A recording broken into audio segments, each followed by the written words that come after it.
Hey, what's going on, my Evercade Enthusiasts? Welcome to another video.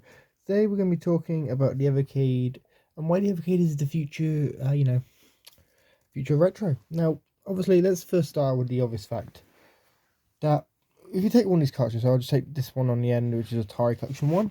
And, we open it up, it's got a nice little case, we open it up, it's got a cartridge, it's got a full colour manual, and it's something that you can use to collect.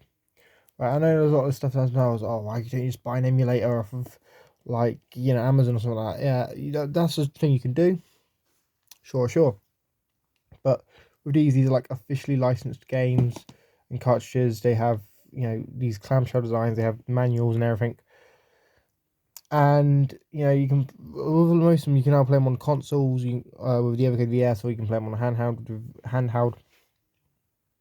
And it'd be great. Evercade is a great system, and it's got a good ecosystem now, where you're just you can just play the games you want to play where you want to play them. And another thing with why Evercade's future retro is Evercade's been getting like some hits. Evercade's been getting some great games from the Sega Genesis, from the NES, from the Super Nintendo, and they've just been adding them to their library. And the library's grown pretty vast now. The library's about 300 different games across about 26 cartridges. So they're doing quite well.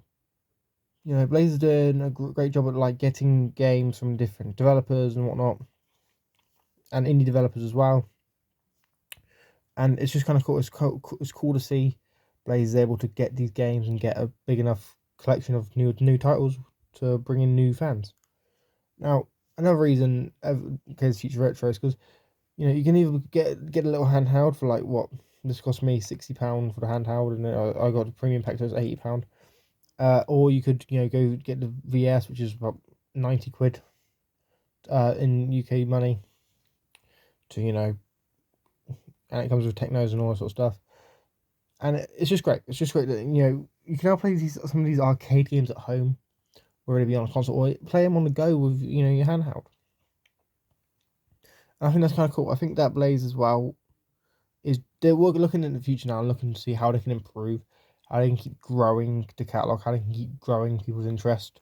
And I do feel like they're going to start dropping more arcade collections, because a lot of these arcade games you can't play anywhere else, because most of the cabinets are probably decommissioned and that now. So it'd be kind of cool to see Blaze come out with like just a bunch of new arcade collections from Sega and Capcom and all this stuff. But I know those games obviously they're widely available in some form to a lot of users, but there's some that are obviously lesser known, and those would be cool to have. Same thing like Taito, which that'd be great. I just want to play Space Invaders, man. That'd be fun. But in general, Blaze also brought back the whole feeling of collecting and the whole community behind it, because the Evercade's got this whole big community on Twitter and YouTube and all sorts of stuff of people that talk about Evercade, who subscribe channels about Evercade, promote Evercade. They do interviews with the company behind Blaze Entertainment, and it's just fun. It's just fun to me that we have this whole community aspect now. Because we haven't really had that, because I've noticed whole communities like Xbox, PlayStation, Nintendo, they always have to try and attack each other, say about how their opinion's wrong. With Evercade, we don't have that. With Evercade, it's just we just want to play the games. We just want to play the classic games and modern indie games as well. And Blaze has done a great job at giving us that ability. And I just want to end off this video by saying, the reason the Evercade is really the future of retro is because, well, they've done such a good job of offering people the choice. If you want to play a handheld, you can get a handheld. If you want to play console, you can get a console. And all the games besides the two Namco collections, which they said to be working on trying to sort out those deals. They work on Evercade, both the handheld and the VS. And it's just pretty great. It's pretty great that they've done this. That this is now that the Evercade is now this great little device which you can basically play all this decades worth of games on, and it's amazing.